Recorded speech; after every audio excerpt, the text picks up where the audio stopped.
ପ୍ରଥମତଃ ହଉଛି ଆମ ଓଡିଆ ଚଳଚ୍ଚିତ୍ର ଜଗତର ଯଦି ବାସ୍ତବରେ କିଏ ସୁପରଷ୍ଟାର ଥାନ୍ତି ସେ ହଉଛନ୍ତି ଉତ୍ତମ ମହାନ୍ତି। ଉତ୍ତମ ମହାନ୍ତି ଏଭଳି ଆମକୁ ଛାଡି ଚାଲିଯିବା ଇଏ କେବଳ ଓଡିଆ ଚଳଚ୍ଚିତ୍ର ଜଗତ ନୁହଁ, ସାରା ଓଡିଶାର ଚଳଚ୍ଚିତ୍ର ପ୍ରେମୀ ମାନଙ୍କ ଗୋଟେ ଶକ୍ତ ଆଘାତ ଲାଗିଛି ଉତ୍ତମ ମହାନ୍ତିଙ୍କ ବିୟୋଗରେ।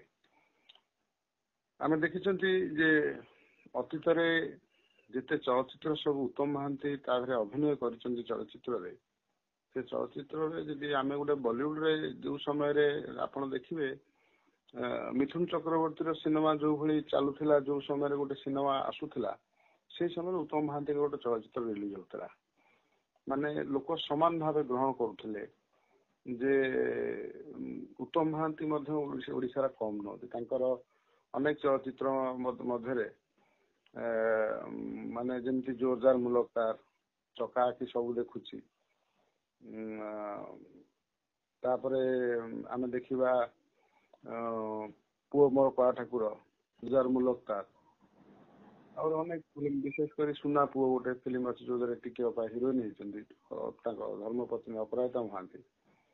ଏ ଚଳଚ୍ଚିତ୍ର ସବୁ ଏଭଳି ଚଳଚ୍ଚିତ୍ର, ଦଣ୍ଡା ବାଳୁଙ୍ଗା ହଉ, ଆହୁରି ଅନେକ ଚଳଚ୍ଚିତ୍ର ଅଛି ତାଙ୍କର ଯୋଉ ଫିଲ୍ମରେ ଆମେ କୋଉଠି ନା କୋଉଠି ଲାଗେ ଯେ ଗୋଟେ ବଲିଉଡ ଫିଲ୍ମକୁ ଟକ୍କର ଦେଲା ଭଳିଆ ଫିଲ୍ମ ଉତ୍ତମ ମହାନ୍ତି ଅଭିନୟ କରୁଥିଲେ। ଯେମିତି ସେଥିରେ ତାଙ୍କ ଫିଲ୍ମରେ ଦେଖିବେ ଯେମିତି ଆକ୍ସନ ସେ କରନ୍ତି, ଓଡିଆ ଫିଲ୍ମର ଆକ୍ସନଟି ଅତି ଲୋକମାନଙ୍କୁ ବହୁତ ଭଲ ଲାଗେ। ଉତ୍ତମ ମହାନ୍ତିଙ୍କର ଆକ୍ସନ ସିନ୍ ଗୁଡାକ, ରୋମାଣ୍ଟିକ ସିନ୍ ମଧ୍ୟ ସେମିତି, ପାରିବାରିକ ଷ୍ଟୋରି, ପ୍ୟାକେଜ ସିନ୍ ମାନେ ଏଭଳି କରନ୍ତି, ଆଉ କମେଡି ମଧ୍ୟ ମଝିରେ ମଝିରେ କରନ୍ତି ଟିକେ ଟିକେ।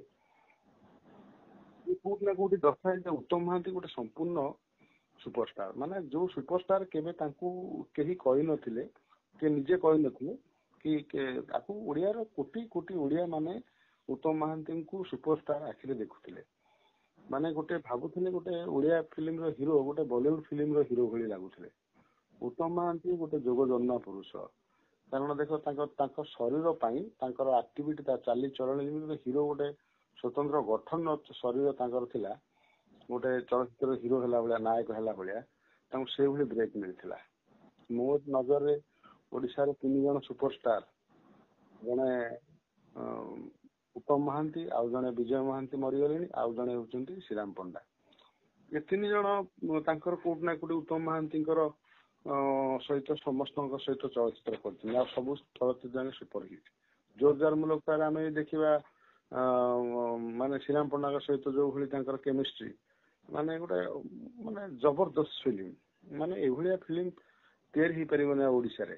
ଆଉ ଆମେ ଯେତେବେଳେ ଓଡିଆ ଫିଲ୍ମରେ ଯୋଉ ଭଳି ଉତ୍ତମ ମହାନ୍ତି, ବିଜୟ ମହାନ୍ତି, ଶ୍ରୀରାମ ପଣ୍ଡା ଯୋଉ ଭଳି ଓଡିଆ ହିରୋଙ୍କ ଗେଟଅପରେ ଆସିକି ଅଭିନୟ କରୁଥିଲେ, ଆମେ ବର୍ତ୍ତମାନ ହିରୋ ମାନେ ଯୋଉ ବର୍ତ୍ତମାନ ଯୋଉ ହଉଛନ୍ତି ସେମାନେ ତାଙ୍କ ପାଖରୁ ଶିଖିବା ପରିବର୍ତ୍ତେ ସେମାନେ ବର୍ତ୍ତମାନ ଆଜିର ଅଲିଉଡକୁ ମାନେ ଟଲିଉଡ ବଲିଉଡରୁ କପି କରୁଛନ୍ତି। ଯେମିତି ପୁଷ୍ପା ସେଠି କେମିତି ଚୁଟି ରଖିଲା, କଣ କଲା, ତାକୁ ନେଇକି ଗୋଟେ ସେଇଭଳି ହେଉଛନ୍ତି। ଓଡିଆ ଫିଲ୍ମର ହିରୋ ଗୋଟେ ଓଡିଆ ଲୋକଟେ ଭଳିଆ ହବା ଦରକାର।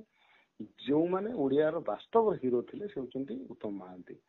ଉତ୍ତମ ମହାନ୍ତିଙ୍କର ଚଳଚ୍ଚିତ୍ର, ତାଙ୍କର ବ୍ୟବହାର ମାନେ ଏମିତି ଥିଲା ଯେ ଲୋକମାନଙ୍କୁ ଆକର୍ଷିତ କରୁଥିଲେ।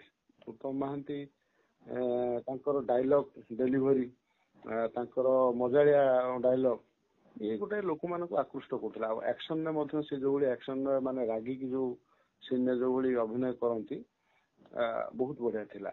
ମାନେ ତାଙ୍କ ଭଳି ଆଉ କେହି କରିପାରୁନଥିଲେ ବା କରିପାରୁନାହାନ୍ତି ବର୍ତ୍ତମାନ। ଆଉ ବାସ୍ତବରେ ଉତ୍ତମ ମହାନ୍ତିକୁ ନେଇକି ଆମ ଓଡିଶାରେ ଡାଇରେକ୍ଟର ମାନେ ଯୋଉଭଳି ତାଙ୍କୁ ଆହୁରି ଫିଲ୍ମରେ ଦବା କଥା, ହିରୋ କରିବା କଥା, ତାଙ୍କୁ ଉତ୍ତମ ମହାନ୍ତିକୁ ସଠିକ ଭାବରେ ବ୍ୟବହାର ଆମ ଓଡିଆ ଫିଲ୍ମ ଇଣ୍ଡଷ୍ଟ୍ରିର ଅନେକ ଡାଇରେକ୍ଟର କରିପାରି ନାହାନ୍ତି। ଉତ୍ତମ ମହାନ୍ତି ମଧ୍ୟ ହିନ୍ଦୀ ଫିଲ୍ମରେ ମଧ୍ୟ ଅଭିନୟ କରିଛନ୍ତି। ଆମେ ଦେଖିବା ଆମର ତ ବର୍ତ୍ତମାନ ହିନ୍ଦୀ ଫିଲ୍ମରେ କେହି ଅଭିନୟ ଏବେ ଏଠି ନ କରି ଗୋଟେ ହିନ୍ଦୀ ଫିଲ୍ମରେ ଆମର ଏବେ ଯୋଉମାନେ ଯୋଉ ହିରୋ ଅଛନ୍ତି ସେମାନେ ନିଜକୁ ନିଜ ଜଣେ ଜଣେ ସୁପରଷ୍ଟାର ଘୋଷଣା କରୁଛନ୍ତି। ମାତ୍ର ଉତ୍ତମ ମହାନ୍ତି ବଲିଉଡ ଫିଲ୍ମରେ କାମ କରୁଛନ୍ତି, ବଙ୍ଗଳା ଫିଲ୍ମରେ କାମ କରୁଛନ୍ତି, ଭୋଜପୁରୀ ଫିଲ୍ମରେ କାମ କରୁଛନ୍ତି, ଓଡିଆ ଫିଲ୍ମରେ ମଧ୍ୟ ତାଙ୍କର ଜବରଦସ୍ତ ଅଭିନୟ ଥିଲା।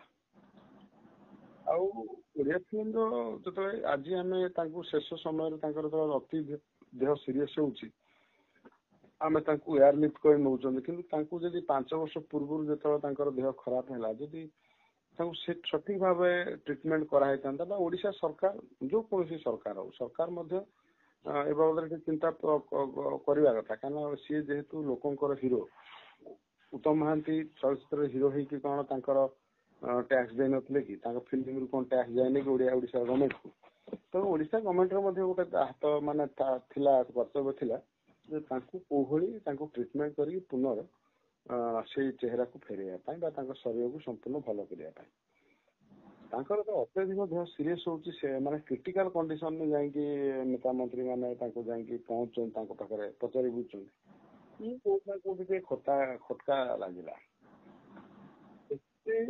ମୁଁ ଭାବୁଛି ଓଡ଼ିଆ ଫିଲ୍ମର ଯଦି ବର୍ତ୍ତମାନ ଉତ୍ତମ ମହାନ୍ତିଙ୍କର ଚଳଚ୍ଚିତ୍ରକୁ ଯଦି ସିକ୍ୱେଲ କରାଯାଏ, ତିଆରି କରାଯାଏ, ନିଶ୍ଚିତ ଭାବେ ଓଡ଼ିଆ ଫିଲ୍ମର ସେଇଭଳି ଉତ୍ତମ ମହାନ୍ତିଙ୍କର ଫିଲ୍ମକୁ ଯଦି ସିକ୍ୱେଲ କରାଇକି ଓଡ଼ିଆ ଫିଲ୍ମରେ ଆଉ ଥରେ ଆସେ, ଲୋକ ତାଙ୍କୁ ସେଇଭଳି ଗ୍ରହଣ କରିବେ।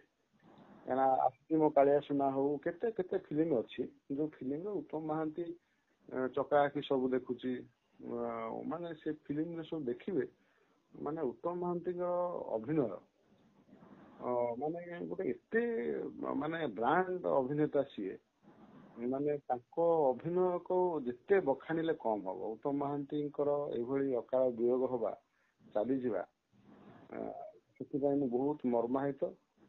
ଆଉ ବିଶେଷ କରି ଉତ୍ତମ ମହାନ୍ତିଙ୍କୁ ଶେଷରେ ମୁଁ ପାଖାପାଖି 6-7 ବର୍ଷ ତଳେ ଶେଷ ଆମେ ତାଙ୍କ ଘରେ ଦେଖା ହେଇଥିଲା, ତାଙ୍କ ସହିତ ଗୋଟେ ଆୱାର୍ଡ ଦଉଥିଲୁ, ଯାହାକି ଉତ୍ତମ ଭାଇ ଆସିପାରିନଥିଲେ, ଆମେ ତାଙ୍କ ଘରେ ଯାଇକି ଆମେ 2-3 ଜଣ ପହଞ୍ଚିକି ଦେଇଥିଲି ଆୱାର୍ଡଟି ତାଙ୍କୁ ଦେଇଥିଲି, ଯାହା ଖୁସି ହେଇଥିଲି। ଆଉ ମତେ ଶେଷରେ କହିଥିଲେ ସେବା କରୁଛୁ, ଭଲ କାମ କରୁଛୁ, କରିଚାଲ। ଆଉ ଅନେକ ଫଙ୍କସନ ଆମେ ଦେଖା ହେଇଛୁ, ବିପଦ କଥା ହଉ, ନମସ୍କାର হয়, କଥାବାର୍ତ୍ତା ହୁଅନ୍ତି, କିନ୍ତୁ ଉତ୍ତମ ମହାନ୍ତିଙ୍କର ସେଇ ପୂର୍ବ ଶରୀରକୁ, ଚେହେରାକୁ ଆମେ ସବୁଦିନ ମନେ ପକଉଛୁ। ଉତ୍ତମ ମହାନ୍ତି ଯୋଉଭଳି ହ୍ୟାଣ୍ଡସମ ହିରୋ, ମାନେ ଆମେ ଉତ୍ତମ ମହାନ୍ତିଙ୍କୁ ମାନେ ବିଶେଷ କରି ଯେଉଁ ଜିତେନ୍ଦ୍ର ବଲିଉଡର ହିରୋ, ଆମ ଓଡ଼ିଶାର ଉତ୍ତମ ମହାନ୍ତି ସେମିତି ଗୋଟେ ଭର୍ସଟାଇଲ ଆର୍ଟିଷ୍ଟ, ମାନେ ଯୋଉ କୌଣସି କ୍ୟାରେକ୍ଟର ଦେଲେ ସେ କରିପାରିବେ। ଉତ୍ତମ ମହାନ୍ତିଙ୍କ ଭଳି ଯୋଗ ଜନ୍ମା ଆଉ ଓଡ଼ିଆ ଫିଲ୍ମ ଇଣ୍ଡଷ୍ଟ୍ରିରେ ଆଉ କେବେ ଆବିର୍ଭାବ ହେବେ ନାହିଁ, କି ଆଉ ସେଭଳି ସିନେମା ତିଆରି ହବନି। ଦୁଃଖର କଥା ହଉଛି, ଯୋଉ ଯାହାଙ୍କ ଚଳଚ୍ଚିତ୍ର ଆମେ ପିଲାବେଳେ ଦେଖୁଥିଲୁ, ସେଭଳି କଳାକାର, ସେଭଳି ଚଳଚ୍ଚିତ୍ର ଆଉ ସେଭଳି ନାୟକ ଆମେ ତାଙ୍କୁ ଦେଖିପାରୁନୁ, ଆଉ ଦେଖିପାରିବୁନୁ ମଧ୍ୟ। ତେଣୁ ତାଙ୍କର ଏଇଭଳି ଅକାଳ ବିୟୋଗରେ ଆମେ ତାଙ୍କର ପବିତ୍ର ଆତ୍ମାକୁ, ବିଶେଷ କରି ତାଙ୍କୁ ଶ୍ରଦ୍ଧାଞ୍ଜଳି ଜଣାଇବା ସହିତ ତାଙ୍କର ଅମର ଆତ୍ମାର ସଦ୍ଗତି କାମନା କରୁଛୁ। ଯେମିତି ଈଶ୍ୱର ତାଙ୍କୁ ତାଙ୍କର ପାଦ ତଳେ ସ୍ଥାନ ଦିଅନ୍ତୁ। ଉତ୍ତମ ମହାନ୍ତି ଅମର ରହେ।